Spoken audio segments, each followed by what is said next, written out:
This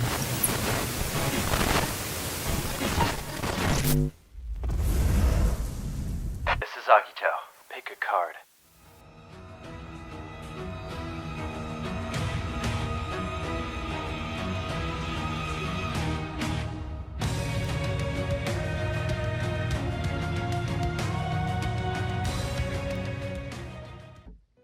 Welcome to the tarot room. Today we're going to be talking about tarot cards. We're not really talking about tarot cards, but I'm going to be your guide to the spiritual realm. I've been wanting to do some stuff with tarot for a while. I love tarot cards and cards in general, obviously. But I've also been struggling myself. So I've been wanting to do a tarot spread, and I thought I should figure out a way to like make a video out of it, because I kind of just want to share tarot with people and stuff. So what I'm going to do is I'm going to go through these steps, and you can also go along with these steps as well. And yeah, we'll just see what we get. But I'll explain it as I go along, but yeah, so I just got this everyday tarot from, like Barnes & Noble, and we're just gonna go through it. It comes with these 2 cards, so some quick spreads to do some tarot, and the 7 steps. So the first step is create a sacred space. So I know that usually means like get your crystals, sage your area or whatever, but for me, this is my area with all my favorite things, my heroes. I just feel the most safe in this room, so that's a sacred space to me. And I reckon you guys can pick your own. It doesn't have to be formally sacred, I'm sure. I feel like tarot is kind of just, I'm not calling a spirit to guide me or whatever. Maybe that's happening, I don't know. But I see it as like a guideline, another way of looking at things. So I'm not going to get all the crystals or whatever, but like you definitely can. So like if you want to do that and watch this video, go right ahead. But we'll move on to the next section, which is ask a question. So think of a question you would like guidance to right now. I definitely have mine, but I won't share it, because this will be like an individual experience for everybody. Yeah, so hopefully this is cool. I think it's a neat idea, and hopefully it turns out well. Then we choose a spread. So these are the spreads. I'm thinking about doing like short single card spreads, but for this video, we're gonna do a 3-card spread. So pick any one of these, and then the cards will guide you through that thing, So I have mine that I'm going to kind of gauge my answers, my cards toward, but you can definitely pick your own, and I feel like it should still work, I don't know. I'm just experimenting, but I think it's cool. So, yeah. Then number 4, shuffle your cards and lay out the cards. So I'll do that together. I just opened this deck, so they're very much in order. So we will just go ahead and do that. You can go like this. I think that's good too. But I really like reverse cards, so like flipping cards. In the middle.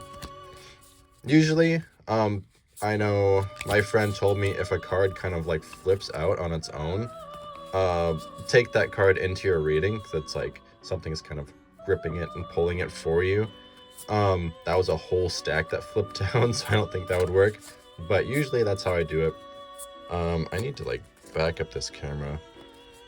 But yeah, you can do that. Flip your cards every once in a while.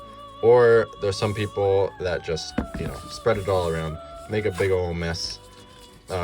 Whatever. When you have your cards, you just do whatever is comfortable to you. I'm gonna fix this camera, do the shuffling, so I'm gonna need a lot of shuffling, and I'll be right back. All right, hopefully this is a little better. It gives me more hand room.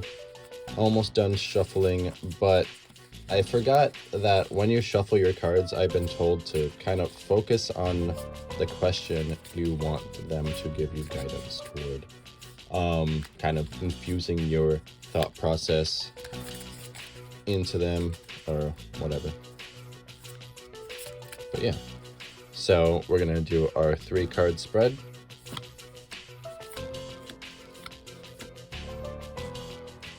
So once again, here are the 3-card spreads, the options that you can kind of gauge your cards toward. And here we go. So we got the Queen of Pentacles, but reversed.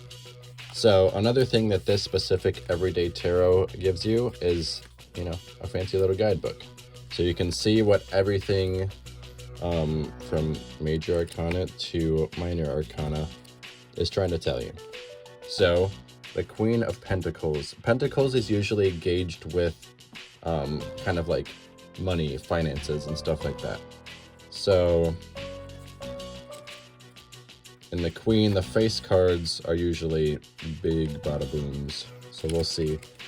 The Queen, upright, you are the ultimate working parent. You care for your family and domestic responsibilities while also making a living for yourself and creating financial abundance. So there are some people that don't play with reverses, but I love them. I think that's really neat.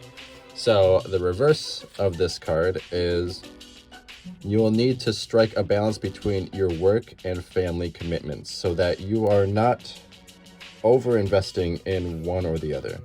Ground yourself, come back to what is truly important to you, and honor that. Which I think is pretty cool. You've kind of lost sight of kind of your balance. Your stuff is kind of out of whack. So focus in on what is truly important. And yeah. So I think that's a really cool card. Then the next one is the Ace of Swords reversed. Sorry if you're coming with me. I seem to get a lot of reverse cards when I do this. So, but reverses aren't always bad. It's just to kind of flip your way of thinking. And an ace. That's me. That's me, baby. All right. So the Ace of Swords, upright. You are experiencing a breakthrough and a new way of thinking. Your mind is stretched by new ideas, and you are excited about putting those those ideas into action. But we got the reversed. So that is, you have a new idea, but are not willing to share it just yet. You are seeking clarity on how to express and manifest this idea. So yeah, kind of just, you might have something in your head. You might be thinking like, oh, that's not really worth my time or anyone else's time. So that could be something you're kind of struggling with. And lastly, we have the World, but reversed, which is our Major Arcana. The last Major Arcana, 21. Upright. You have come full circle and are celebrating the successful completion of important project or phase. as you close one chapter, you open another. But we did get it reversed. The trifecta of reverse cards here. So the world reversed is, there are many open loops right now, and they are draining your energy. Find closure and tie up loose ends. Resolve your inner desire for completion, rather than seeking closure with others. That's pretty cool. So that sounds like you have too many cooks in the kitchen. You're trying to do so many things, but you keep like leaving them on the table. Keep adding new things, but never finishing them. And that's probably draining you out right now. So like your open-ended things are maybe just suffocating you right now. And just try to slow down and start closing some of those open-ended projects that you have going on. And with more things closed, you can focus in and think about like you can focus in on what's important. And that kind of does actually, these all really go together really well, because this is saying you have too many things open right now, so you need to focus in and start closing them, which is pretty much what this said too, by saying like you are losing sight of what's important in your life. You need to learn your balance. So if you start closing doors, you have more to focus on, and like dive harder into like what you think or what you feel, or not even what you feel, like what actually is important to you. And that also talks with this a little bit, because it says it being reversed shows that you have a thought, but you're scared or not ready to share it yet because you probably have too much going on.